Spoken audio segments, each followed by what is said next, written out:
They said my mailbox didn't fit the neighborhood standards. Their rule book?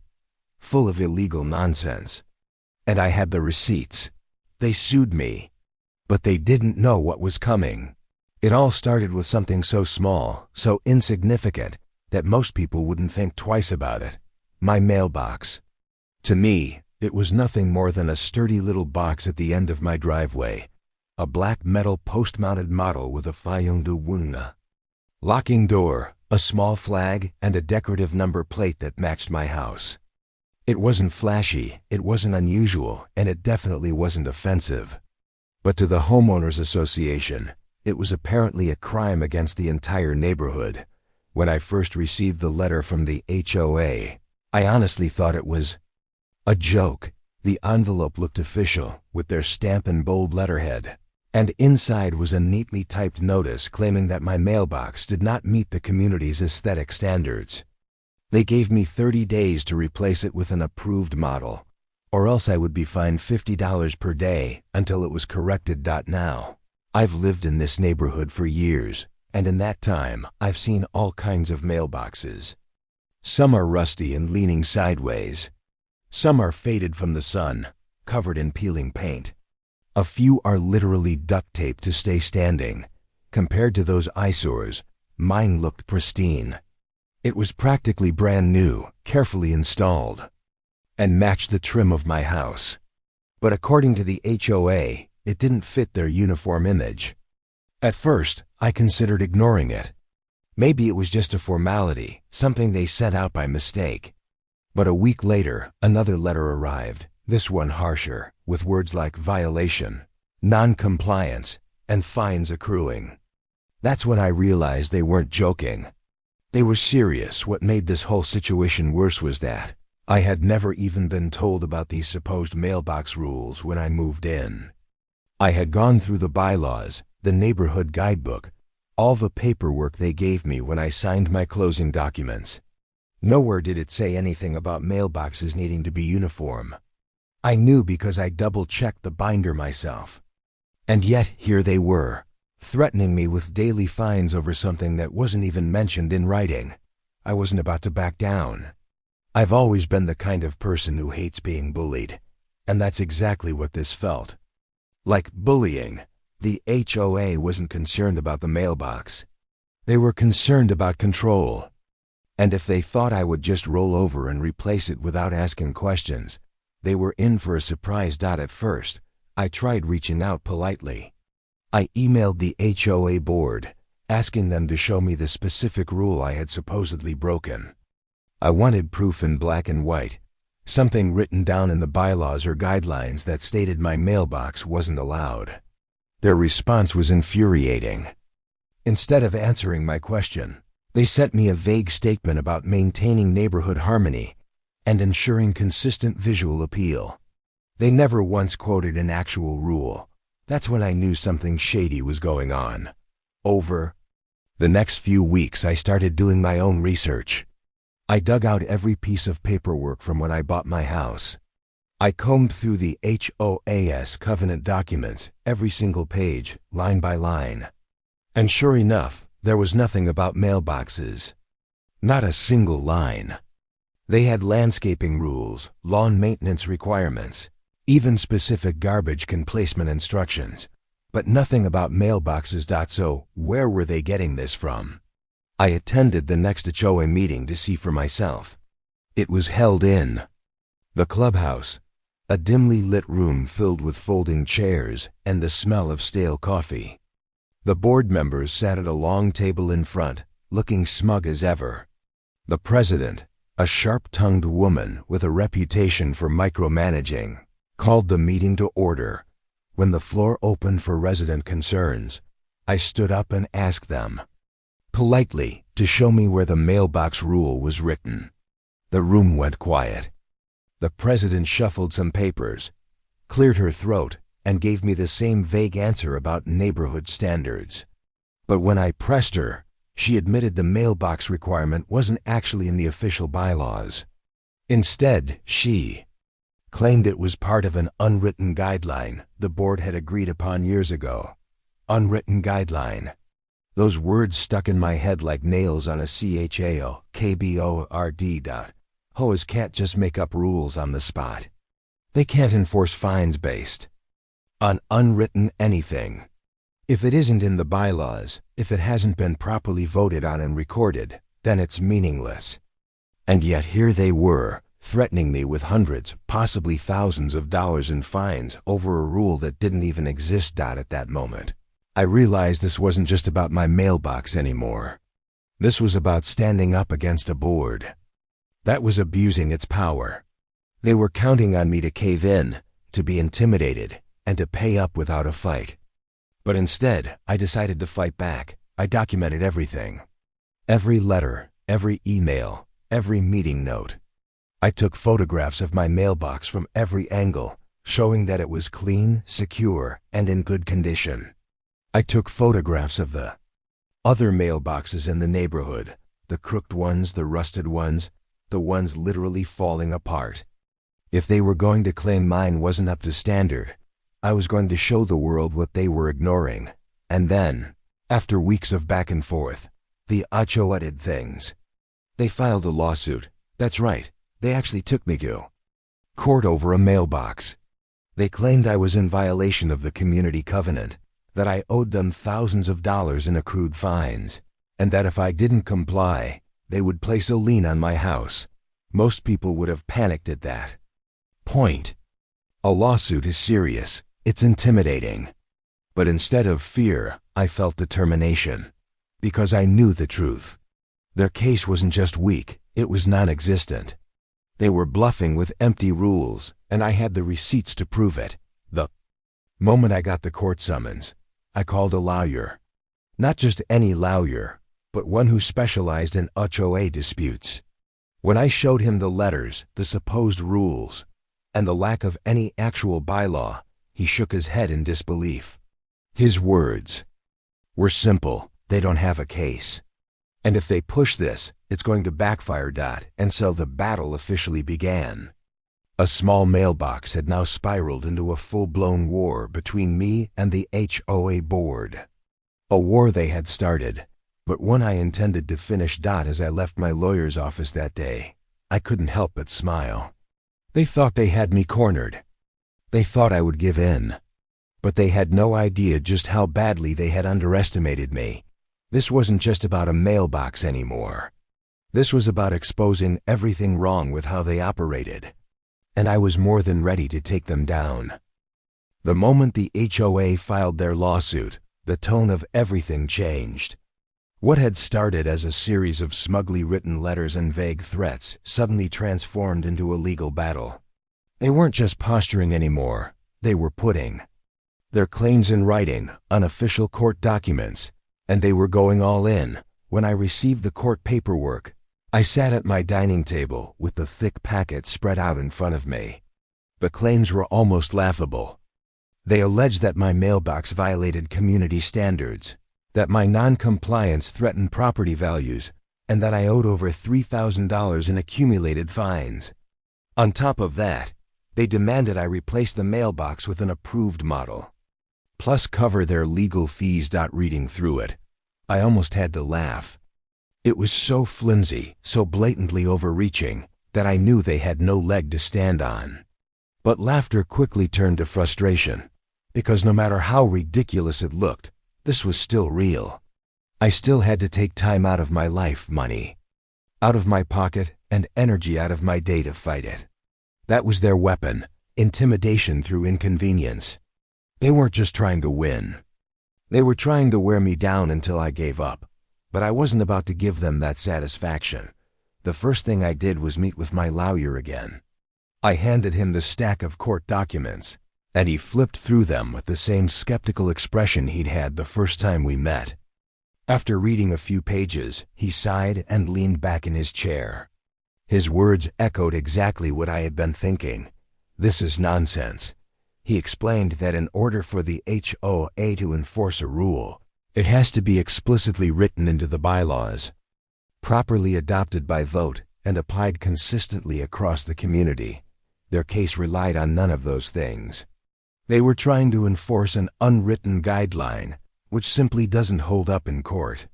He also pointed out that their selective enforcement, targeting me while ignoring all the other neglected mailboxes, worked heavily in my favor.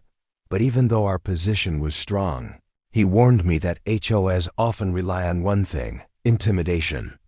They drag the process out, pile on paperwork, and assume most homeowners will cave rather than risk the stress of a prolonged fight. What they didn't realize was that I had both the time and the patience to see this through. While my lawyer prepared the formal response, I decided to take my documentation efforts to the next level. I created a binder, thick, tabbed, and organized down to the page number. Inside, I included every single piece of correspondence from the HOA, copies of the covenants, my photographs of the neighborhood mailboxes, and even records of the board meeting where the president admitted the rule was unwritten. Every detail, every receipt, every inconsistency was carefully filed away. It wasn't just about defending myself anymore. It was about showing the full picture, that this board wasn't enforcing rules fairly, and worse, that they were overstepping their legal boundaries in the process. Over the next several weeks, the HOA continued to double down. More letters arrived, each one more aggressive than the last. They accused me of being a disruptive element in the community. They claimed I was willfully harming neighborhood values. At one point, they even suggested that my refusal to comply was an act of hostility toward my neighbors. It was absurd. I spoke with several of my neighbors directly, and not a single one cared about my mailbox. In fact, many of them were shocked to learn that the HOA was pursuing it at all. A few even admitted they were dealing with their own petty citations, like being fined for leaving trash cans visible, or having grass that was a quarter-inch too tall. The more I talked to them, the more I realized this wasn't just about me. This was a pattern. The board thrived on overreach and intimidation, and I had simply become their latest target. Meanwhile, my lawyer discovered something interesting in the process of preparing my defense. The HOA's bylaws hadn't been properly updated in years. Legally, they were supposed to hold annual votes on amendments and keep official records of any changes. But their paperwork was sloppy, inconsistent, and in some cases, completely missing. This meant that even if they had tried to pass a mailbox rule at some point, they had no legitimate record of it. That discovery was a crack in their armor, and once I saw that first crack, I knew more were coming. The first trial hearing was set, and walking into the courthouse that day was surreal. On one side of the aisle sat me and my lawyer, calm and organized. On the other side sat the HOA board, the president, the treasurer, and their attorney. They came armed with thick folders and self-righteous expressions, as if this was their moment of triumph. But as the judge reviewed the initial filings, I could see the board shifting uncomfortably in their seats. The judge asked them to identify the specific bylaw that supported their claim. Their attorney stumbled. He muttered something about community standards and board-approved guidelines. The judge pressed him again, asking for the exact article and section number. There was silence. I could feel a smile creeping across my face as their attorney fumbled through his stack of papers. He had nothing. No written rule, no official record, nothing concrete to stand on. The judge didn't rule that day. This was only the beginning, but the tone had shifted. The HOA's confidence was cracking, and they knew it. Walking out of the courthouse, I felt a surge of energy. This wasn't going to be easy, but I had momentum on my side. They wanted a fight, and now they had one. Only, it wasn't going to end the way they thought. Back at home, I sat on my porch and looked out at that infamous mailbox. The sun was setting, and the metal gleamed in the orange light. It was ridiculous to think that such a simple object had sparked a full-scale war, but in a way, I was glad it had. Because now, I had the chance to expose everything wrong with the way this HOA operated, and I wasn't the only one paying attention anymore. Word was spreading among the neighbors.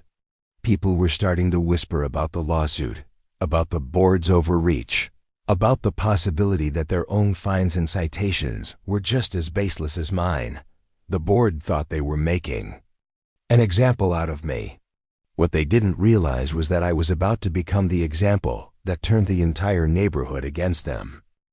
By the time the first trial hearing ended, word of the lawsuit had spread far beyond what the HOA board intended. It wasn't just whispered gossip anymore. It was becoming the central topic at neighborhood barbecues, driveway conversations, and late-night phone calls.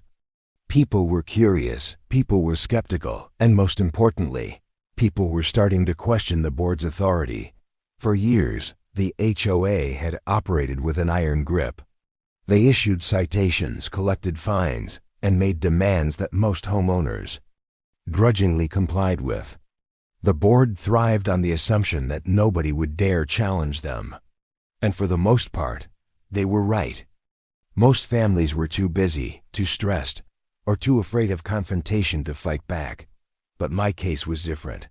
I hadn't quietly rolled over. I hadn't written a check to make the problem disappear. Instead, I stood up, called them out, and dragged their so-called rules into the light. And now the neighbors were beginning to see that maybe, just maybe, they didn't have to be afraid either. It started small. A neighbor 2 doors down stopped by one evening. She had received a citation for leaving her recycling bins out for too long after pickup day. She confessed she'd paid the fine without argument, but after hearing about my case, she wished she hadn't. She asked if she could see the paperwork I'd collected, and when I showed her the binder of inconsistencies and missing records, her jaw dropped. She left my house shaking her head, muttering that the board had been scamming people for years. Soon after, another neighbor approached me at the grocery store. He'd been fined for his grass being uneven, even though he'd just paid a professional landscaping service. He admitted he'd always felt singled out, but hadn't realized the HOA might actually be acting outside their authority. By the end of the conversation, he was fired up, promising to attend the next board meeting himself. One by one, people started coming forward with their own stories. Fines for paint colors that had supposedly been approved. Fees for fences that were identical to their neighbors but mysteriously non-compliant. Letters about trash cans, flower beds, even kids' bicycles left in driveways. It was endless, and for the first time, people weren't just grumbling in silence, they were angry. Meanwhile, the HOA board seemed oblivious to how quickly the tide was turning. Instead of scaling back, they doubled down on their tactics. More threatening letters went out, not just to me, but to other homeowners as well. It was as if they sensed control slipping away and decided the solution was to tighten their grip. But the harder they squeezed, the more people slipped through their fingers. At the next board meeting, the clubhouse was packed like I had never seen before. Normally, only a handful of residents showed up, quietly sitting in the back while the board ran through its agenda. But this time, nearly every chair was filled. People stood along the walls, arms crossed, eyes locked on the board members at the front of the room, but tension was palpable. The board president tried to maintain her usual smug composure, but her voice wavered slightly as she called the meeting to order. When the floor opened for questions, hands shot up immediately. Residents demanded to know why mailbox rules weren't written down. They demanded to know why fines were being issued inconsistently. They demanded to see proof that the board had actually been following proper procedures when adopting guidelines. And for every question, the board had nothing but vague answers and defensive posturing. I sat quietly, letting the moment play out. I didn't need to stir the pot. The neighbors were doing it for me. The board was crumbling under its own weight. What had once been blind compliance was now open defiance, and the board had no strategy for handling it. By the end of the meeting, the president was visibly rattled. She adjourned the session quickly, practically fleeing the room under the glare of dozens of angry homeowners. And as people filtered out into the night air, I heard it over and over again. Something's not right. They've been lying to us. That was the turning point. In the days that followed, a quiet movement began to form. Neighbors started comparing letters, sharing stories, and digging through their own documents. Some even began consulting lawyers of their own. The more we uncovered, the clearer it became. The board hadn't just mishandled my case. They had been abusing their authority for years. One discovery hit particularly hard. A neighbor found that the HOA had been collecting special assessment fees for a supposed landscaping project that had never been completed. Thousands of dollars had been charged, yet there was no record of where the money had gone. When questioned, the treasurer gave vague excuses about budget reallocations, but couldn't produce receipts. That revelation spread like wildfire. Suddenly, the Mailbox lawsuit wasn't just about rules and aesthetics anymore. It was about money, real money. Money that belonged to the homeowners, not the board. And once people started asking where it went, the board's silence spoke volumes. The pressure mounted with every passing day. The lawsuit against me was still moving forward, but now it wasn't just my fight. It was becoming the neighborhood's fight. And the more the board tried to push me down, the more my neighbors rallied behind me. Late one evening, as I sat on my porch flipping through my binder of documents, I realized how far things had come. What had started as a petty squabble over a mailbox had become a full-blown rebellion against the very people who were supposed to represent us. The board was cracking, their authority questioned, their credibility shattered.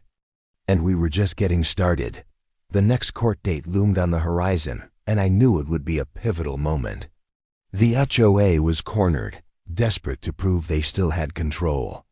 But I had truth on my side, and now I had the neighborhood. 2. For the first time since this entire ordeal began, I felt something I hadn't felt before. Victory wasn't just possible. It was inevitable. By the time the neighborhood began to rally, the HOA board could feel their grip slipping. What once had been a quiet, unquestioned authority was now a constant barrage of skepticism, accusations, and demands for answers. And instead of pausing to regroup, instead of addressing concerns transparently, they chose the only tactic they knew: retaliation. It began subtly. Letters began appearing in mailboxes across the neighborhood. Not just mine, nearly everyone I had spoken within. Recent weeks suddenly received notices of violations. A car parked too close to the curb. A hedge growing slightly over the property line. A garbage can placed a foot too far from the driveway. Some residents were even fined for having holiday decorations up too long, despite it being only early January. It was transparent, desperate, and vindictive. The board was trying to silence dissent by overwhelming us with citations, hoping we'd back down under pressure.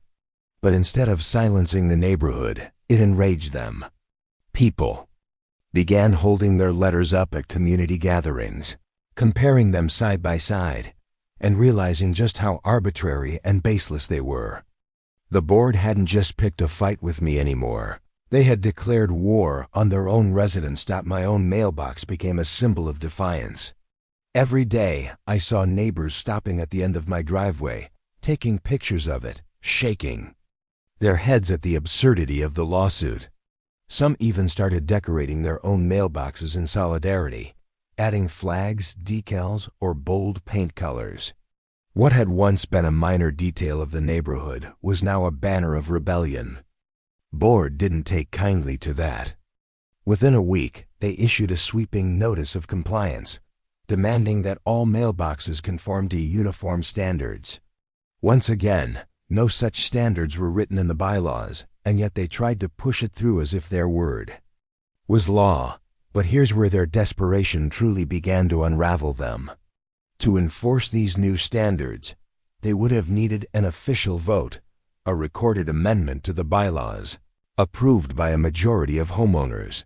Instead, they simply issued it as a decree, without process, without approval, and without legality. And people noticed. Neighbors who had once ignored board meetings were now showing up in droves, armed with documents and questions. Each meeting became more hostile than the last. The president tried to maintain control, banging her gavel and insisting on order, but the crowd no longer respected her authority. Residents shouted over her, demanding to see financial records, demanding to see rule amendments, demanding to know where their money had gone. The treasurer, who had always been quiet, looked visibly shaken during these confrontations. He avoided eye contact, shuffled his papers nervously, and when asked about the missing landscaping funds, stammered through excuses about unexpected costs. The more he spoke, the less anyone believed him. Meanwhile, I continued preparing for court.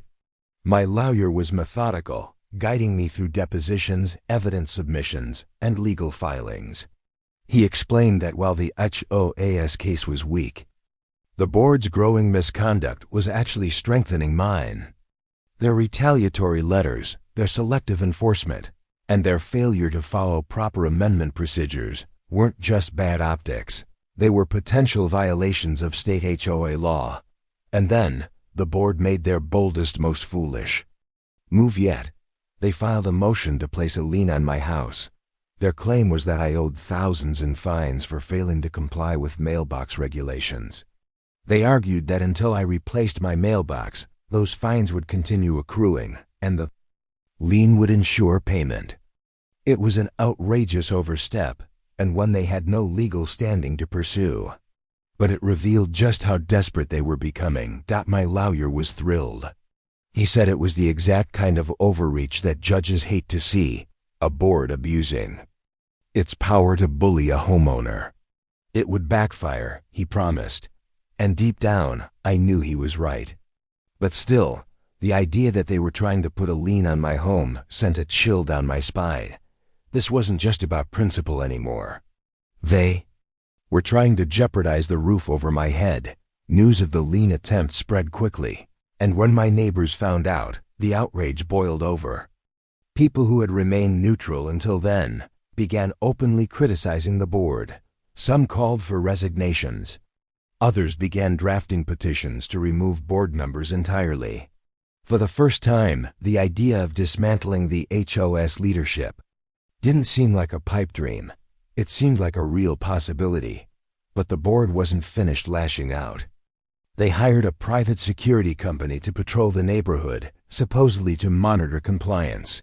These security guards drove slowly past houses, taking pictures of lawns, fences, and driveways. It was intrusive, heavy-handed, and it sent a clear message. The board was willing to intimidate its own residents into submission. Yet, once again, the tactic backfired. Homeowners filmed the security cars, posting the footage online, mocking the board for wasting community funds on glorified harassment. Videos circulated through local social media groups, painting the board as petty tyrants policing garbage cans and flower beds. The ridicule was relentless, and the board's reputation sank lower with each passing day. For me, the breaking point came one evening when I received yet another letter, this one accusing me of having improper exterior lighting because my porch light bulb was supposedly too bright. I stared at the letter, shaking my head in disbelief. They weren't even pretending to be reasonable anymore. They were throwing everything they could at me, hoping something would stick. But instead of breaking me down, it solidified my resolve. By the time the next court date arrived, the HOA's desperation was visible to everyone. Their attorney looked exhausted, weighed down by a case that was unraveling faster than he could control. The board members themselves were visibly on edge, their once confident demeanor replaced with nervous glances and whispered conversations. The judge, however, was composed and direct. He pressed them once again to identify the written rule that supported their case. Once again, they stumbled. And this time, my lawyer presented evidence of their retaliatory actions, the wave of frivolous citations, the attempted lien, the security patrols. It painted a damning picture of an HOA abusing its authority, and the judge's frown deepened with every page of evidence. He reviewed. The board wasn't just losing control of the neighborhood anymore. They were losing control of the courtroom. And as I left the courthouse that day, I knew the endgame was approaching. The cracks were widening, the facade was crumbling, and the board's desperation was accelerating their own downfall. What began as a fight over a mailbox was about to bring the entire HOA to its knees. The trial had finally arrived. After months of threats, letters, retaliations, and escalating drama, everything came down to this moment. My lawyer and I walked into the courthouse prepared for battle, binder in hand, evidence neatly organized, and confidence on our side. Across the aisle, the HOA board sat stiffly with their attorney, clutching thick stacks of paperwork that they hoped would somehow save them. But I could see it in their faces. The confidence they once wore so easily was gone. The courtroom was quiet when the judge entered, his presence immediately commanding. He was a man who had clearly seen it all before: petty disputes, overreaching boards, and homeowners who refused to back down. And now he was about to see all of that play out again. The HOA's attorney was the first to speak. He launched into a speech about uniformity, about aesthetics, about how my non-compliance was a threat to the property values of the entire community. He painted me as a rogue homeowner, someone deliberately refusing to follow the rules, someone selfish enough to put his neighbors at risk. His words were dramatic, his tone indignant. But as I sat there listening, I couldn't help but notice what he wasn't saying. He wasn't quoting rules. He wasn't citing bylaws. He wasn't pointing to any official documentation.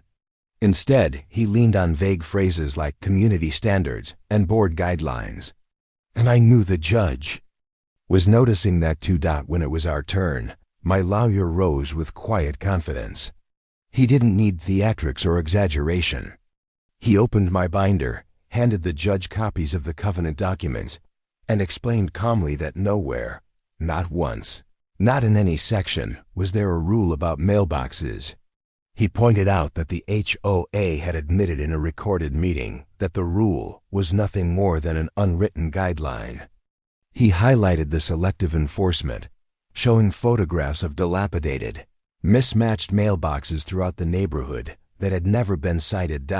Then came the real blow, the evidence of retaliation. Page after page of frivolous citations, issued after I challenged the board. Letters accusing me of petty infractions, the attempted lien on my home, the hired security patrols. My lawyer laid it all out, explaining how the HOA had abused its authority, harassed not only me but other residents, and acted outside the scope of its legal power. The judge listened intently, flipping through the documents, his expression growing more stern with each passing page. When my lawyer concluded, the courtroom was silent. The HOA's attorney scrambled to recover, insisting that even if the mailbox rule wasn't written, it was understood as part of the neighborhood's culture. He argued that the board had the right to maintain aesthetics, even if specific guidelines weren't documented. But the judge cut him off with a single question: "Show me where it's written." The attorney shuffled through his papers, sweat visible on his forehead. The board members leaned in, whispering frantically, but there was nothing to find. No bylaw, no amendment, no official rule. The silence that followed was deafening. And then my lawyer delivered the final strike. He presented evidence of the missing financial records, the so-called landscaping fund, that had swallowed thousands of dollars with nothing to show for it.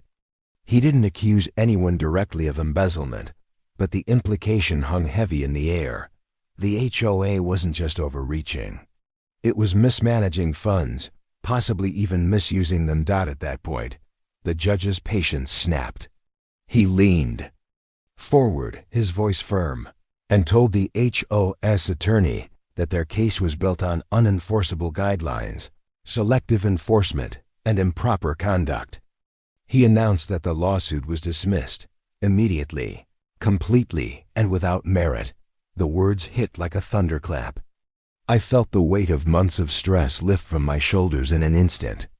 The board members sat frozen, their faces pale, their arrogance shattered. They hadn't just lost, they had been humiliated, their tactics exposed for the entire courtroom to see. But the judge wasn't finished. He turned to the HOA's attorney and made it clear that the board's retaliatory actions were troubling, and that further legal consequences could follow if they continued down that path. He warned them to reconsider their practices and ensure compliance with the law. It wasn't just a dismissal. It was a rebuke, a public shaming of everything they had done wrong. Walking out of that courtroom felt surreal. Neighbors who had come to watch congratulated me, some clapping me on the back, others shaking my hand.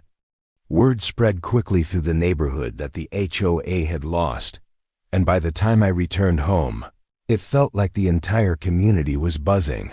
The board tried to spin the defeat, of course. They sent out a letter claiming that the case had been resolved amicably and that they were moving forward in the best interest of the community. But nobody believed them anymore. The truth was out, and people weren't about to forget it. In the days that followed, more homeowners began digging into their own records, questioning fines they had paid, demanding transparency about where their money had gone. Petitions began circulating to remove board members, and for the first time in years, real change seemed possible. As for me, I finally allowed myself to breathe. I sat on my porch one evening, watching the sunset glit off that infamous mailbox, and felt a deep sense of satisfaction. They had tried to break me, to bully me into compliance, to scare me into silence. But instead, they had exposed themselves. Of course, I knew it wasn't over yet. The board wasn't going to go down quietly. They still had their positions, their titles, their egos. They would try to hold on to power as long as they could. But they had lost their greatest weapon, fear. Neighbors weren't afraid anymore, and without fear, the board had nothing left. The courtroom victory had been decisive, but in many ways, it was only the beginning. The HOA board had lost their case, their credibility, and the trust of the community, but they still held their titles. They still controlled the budget, they still issued letters, and they still sat behind the long table at the front of the clubhouse, pretending nothing had changed, but something had changed. The residents. Before, the board thrived because people stayed quiet. They handed over checks for fines, grumbled behind closed doors, and avoided confrontation. But after the trial, silence was no longer the default. Homeowners had seen with their own eyes that the board could be beaten, that their rules weren't absolute, and that standing up could make a difference. The spell of intimidation had been broken. It began with small acts of defiance. Neighbors refused to pay petty fines. People stopped repainting their fences just because of a warning notice. Mailboxes across the neighborhood started to change, painted bright colors, decorated with flags, some even fitted with custom plaques that openly mocked the board's obsession. My own mailbox, once targeted as the symbol of non-compliance, had become a quiet monument to resistance. Every day I noticed cars slowing as they passed it, neighbors giving me nods of approval. The board tried to reassert control. More letters, more threats, more fines. But now, instead of paying or complying, residents pushed back. They demanded copies of bylaws, receipts for expenses, records of votes. And every time the board failed to provide them, their authority crumbled further. Then came the petitions. Word spread quickly that several homeowners were gathering signatures to hold a recall election. Under the HOA's own bylaws, the ones they had ignored for so long, the residents had the right to remove board members with a majority vote. Within a week, the petition had more than enough signatures. The board had no choice but to schedule a special election. The weeks leading up to that election were some of the most tense the neighborhood had ever seen. The board president sent out long letters, claiming that everything they had done was for the good of the community. The treasurer insisted that the missing funds were accounting errors. They tried to paint the growing movement as a vocal minority, even as house after house displayed visible signs of dissent. On election night, the clubhouse was packed wall to wall. Every resident who could make it showed up, eager to have their voice heard. The board sat at the front, visibly nervous, their once confident posture replaced with tight smiles and darting eyes. The ballots were distributed, filled out, and collected. The room was silent as the votes were counted. When the results were read, the board's downfall was complete. One by one, each of the existing members was voted out, replaced by new residents who had campaigned on promises of transparency, fairness, and accountability. The president, who had once wielded her gavel like a weapon, sat frozen in disbelief as her title slipped away. The treasurer quietly gathered his papers, avoiding eye contact with the crowd. The HOA, once untouchable, had been dismantled from within. The room erupted into applause. For the first time in years, it felt like the neighborhood had taken control of its own destiny. No more arbitrary fines. No more vague guidelines. No more intimidation. In the weeks that followed, the new board began cleaning house. Financial records were audited, revealing just how sloppy and suspicious the previous leadership had been. Missing funds were traced, expenses scrutinized, and improper practices documented. While no one ever admitted outright theft, the evidence of mismanagement was undeniable. Some former board members quietly moved out, their reputations permanently stained. The new board also worked quickly to restore trust. Rules were clarified, bylaws were updated properly, and residents were given a voice in decisions. Meetings became open forums rather than staged performances. People who had once dreaded HOA notices now found themselves participating in actual community discussions. And as for me, I finally had peace. My mailbox, the one object that had sparked this entire ordeal, stood proudly at the end of my driveway. Unchanged, untouched, and entirely legal. Every time I walked past it, I felt a small sense of triumph. What had once been a symbol of harassment had become a reminder of victory. Neighbors often stopped by to thank me, saying that if I hadn't fought back, nothing would have changed. Some admitted they had been too afraid to challenge the board themselves, but seeing me stand up had given them courage. It was humbling to realize that what began as a personal battle had become something much larger, a turning point for the entire neighborhood. Looking back, it still amazed me how absurd it all seemed. A lawsuit over a mailbox, hours in court, thousands of dollars in legal fees, all because a group of people on a power trip decided they wanted control over something they had no right to control. But in the end, their arrogance had been their undoing. They thought they were untouchable, but they underestimated one thing. When people unite against unfairness, even the strongest walls crumble. The neighborhood was quieter now, calmer, freer. Children played in driveways without parents worrying about letters in the mail. People decorated their homes without fear of arbitrary fines. And while there were still rules, real, written, fair rules, they were enforced with reason and transparency, not pettiness and intimidation. Sometimes, late at night, I'd sit on my porch and think about everything that had happened. I'd remember the first letter I received, the smug words about neighborhood standards, and the way I'd felt that flash of indignation. If I had given in back then, if I had quietly replaced my mailbox just to avoid trouble, none of this would have changed. The board would still be in power, still abusing their authority, still draining money from the community, but I hadn't. I had fought back. And in doing so, I hadn't just saved myself. I had helped free an entire neighborhood from years of quiet oppression. And all because of one little mailbox.